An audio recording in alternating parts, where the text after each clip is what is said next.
अतीक सरकार साहब, आप लोक हिंद पार्टी के जो है राष्ट्रीय अध्यक्ष हैं। आपने ये पार्टी का निर्माण कब किया? नमस्कार। ये पार्टी का निर्माण कब हुआ, उससे ज्यादा महत्वपूर्ण बात यह है कि ये पार्टी निर्माण करना क्यों पड़ा। जी, महत्वपूर्ण बात यह है कि आज जो आप लोग देख रहे हैं, भिन्न भिन्न तरह की पार्टियां हैं और कोई आज सत्ता में होके जनता के साथ जुल्म कर रही है और कोई विपक्ष में होके और समर्थन में होके भी लोगों का काम नहीं हो पा रहा है, जिसके वजह से हम लोगों ने एक अपना संकल्प लिया, एक टीम बनाई और सोचा कि अगर लोगों जनता का काम करना है, लोगों के लिए काम करना है, उनके हित में कुछ करना है, तो अपनी खुद की पार्टी बना के खड़ी करनी पड़ेगी, नहीं तो हम किसी का कोई काम नहीं कर पाएंगे।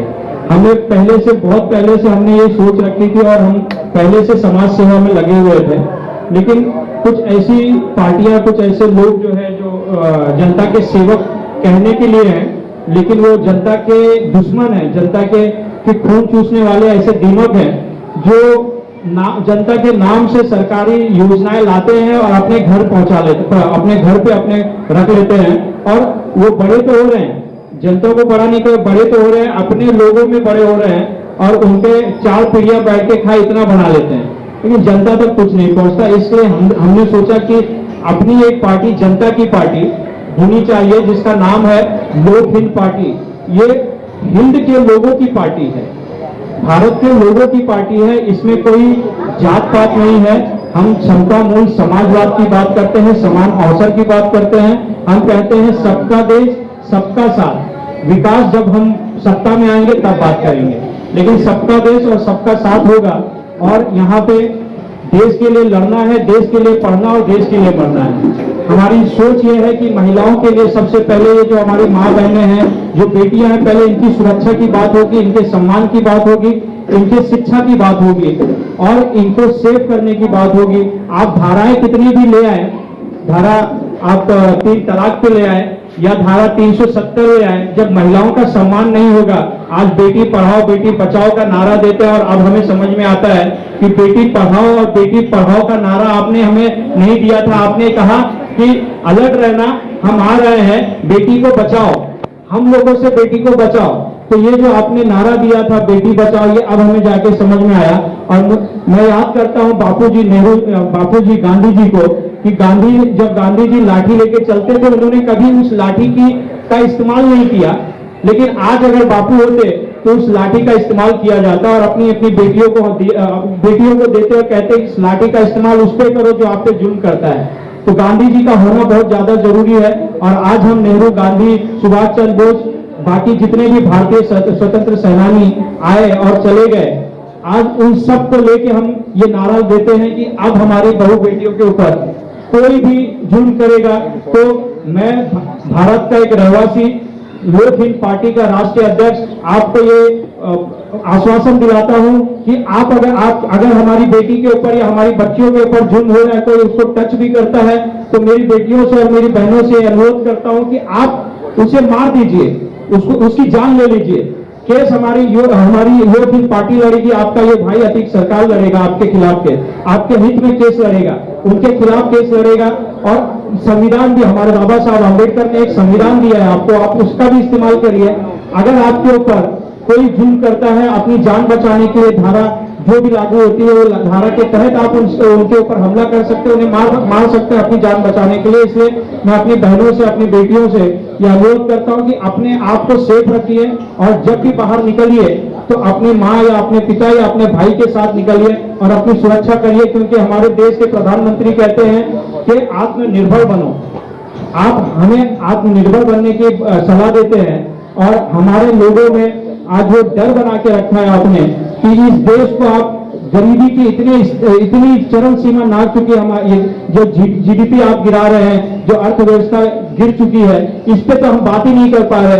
हमने कभी कोरोना को सम्मान दिया, हमने कभी ताली बजाने में अपना वक्त गुजारा, हमें ये पता ही नहीं है कि हमें करना क्या है, आज होगा क्या। आज कोरोना के नाम से जुल्म देखिए क्या क्या हो। हॉस्पिटल अपना जितना जो कर सकता है हॉस्पिटल कर रहा है, पुलिस वाले परेशान कर रहे हैं, महानगर पालिका आपके घर घर में घुस के जो है कोरोना को लेके, आप बीमारियों को लेके घर घर से लोगों को उठा के लेके जा रहे हैं। उसके साथ साथ क्या हो रहा है, ये सब चीजों पे आवाज उठानी आज बहुत ज्यादा जरूरी है इसके बीच। इसीलिए आपके बीच लोकहित पार्टी आई हुई है और आपके हक और अधिकार के लिए जहां कहीं भी हमें खड़ा होना पड़ेगा, जहां कहीं भी हमें लड़ना होगा, हम आपके साथ हैं। आप लोकहित पार्टी के साथ जुड़िए, ज्यादा से ज्यादा संगठित होइए, हमारे साथ हमारी ताकत बनिए। जय हिंद, जय भारत। अतीक भाई, एक सवाल है कि जिस तरह से जो है 2014 में भाजपा आई केंद्र सरकार में, तब से खासकर जो है महिलाओं और बच्चियों के साथ बर्बरता हो रही है।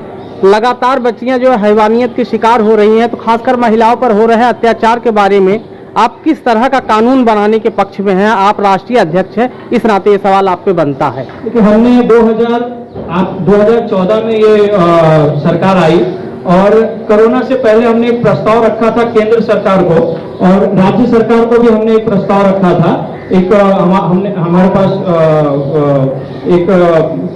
ये जब आपका हैदराबाद वाला जो मसला हुआ था, उस वक्त हमने एक प्रस्ताव दिया था केंद्र सरकार को, होम मिनिस्टर को, गृह मंत्रालय को, कि कोई एक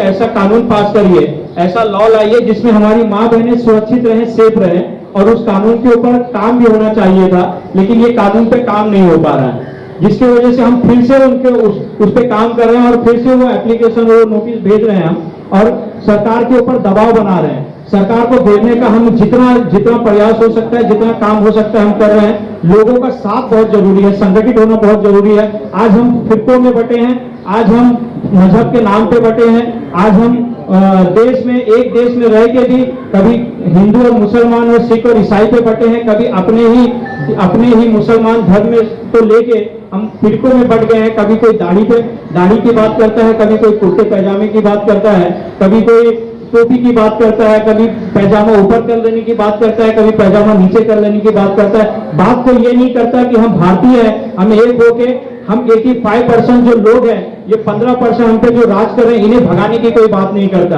अगर आप इतिहास देखेंगे तो आपको पता चलेगा कि ये जो 85% लोग, ये हम जो लोग थे, हम लोगों ने ही तो भारत बनाया था। हम लोगों ने ही तो, हमारी ही माँ बहनें, हमारे ही जो पूर्वज थे, इन्होंने ही तो वो गोरे अंग्रेजों को भगाया था। ये तो वो अंग्रेजों के साथ मिलके उनकी चाटने वाले लोग थे, उनको वो सब उनको मुहैया करवाते थे जो अंग्रेजों को चाहिए था। लेकिन हम भारतीय जो ST SC OBC शूद्र जो हम हैं, हम लोगों ने ही तो भारत बनाया था, अखंड भारत का निर्माण किया था। लेकिन आज हमें इन अंग्रेजों ने ये जो कानून लाया इन्होंने कि इनके ऊपर डिवाइड एंड रूल किया जाए, इन्हें बांट दिया जाए और वापस हम इन पे राज कर सकते हैं, ये फिर वही शुरुआत होती है। भाई, इस हिंदुस्तान के अंदर सैकड़ों पार्टियां हैं और जितनी भी हर साल जो है तकरीबन मैं समझता हूं कि 10-15 पार्टी आती हैं मैदान में। हर पार्टियां जो है मीठी मीठी बातें करके जो है जनता को कॉन्फिडेंस में लेती हैं और बाद में अपने किए गए वादों को भूल जाती हैं। जनता रोड पे वैसे ही खड़ी रह जाती है और नेता अपना काम बना के निकल जाता है। तो आपकी पार्टी में ऐसा क्या खास बात रहेगा, किन मुद्दों को लेकर पार्टी समाज में उभरने का प्रयास कर रही है, क्या कहेंगे इस पर कि आपकी पार्टी पे लोग भरोसा करें?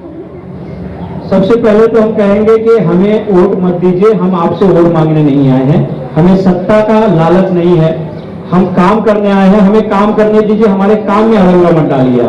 आपको अगर हमसे काम लेना है तो आप टिप्पणी ना करें, आप काम देखें पहले। जो महिलाओं के ऊपर हम काम कर रहे हैं, जो महिलाओं के ऊपर आने वाली जो योजना, जो पहले से योजना चल रही है, जो आपके MP MLA नगर सेवक आप तक नहीं पहुंचा रहे हैं, वो पहुंचाने का आपको काम कर रहे हैं। उसके बाद कुछ कानून ऐसे हैं, कुछ धाराएं ऐसी हैं जिसको खत्म किया जा रहा है महिलाओं के ऊपर, मजदूरों के ऊपर। वो कानून धाराओं को खत्म ना किया जाए, उसके ऊपर हम जो है सरकार को घेरने का काम कर रहे हैं। जब वो काम हो जाएगा, अभी तो सर बहुत वक्त है, इलेक्शन के लिए बहुत वक्त है, जब हमारा काम दिखेगा तब आप हमें वोट देना, नहीं तो हम चुपचाप हम आपको बता देंगे कि हमसे काम नहीं है, हमें वोट मत दीजिए। सिंह साहब, आम नागरिक के दैनिक जीवन में उपयोग में आने वाले वस्तुओं के दाम में बेतहाशा बढ़ोतरी हो रही है, महंगाई कम करने के लिए कोई उपाय योजना है आपके पास? देखिए, सबसे पहले तो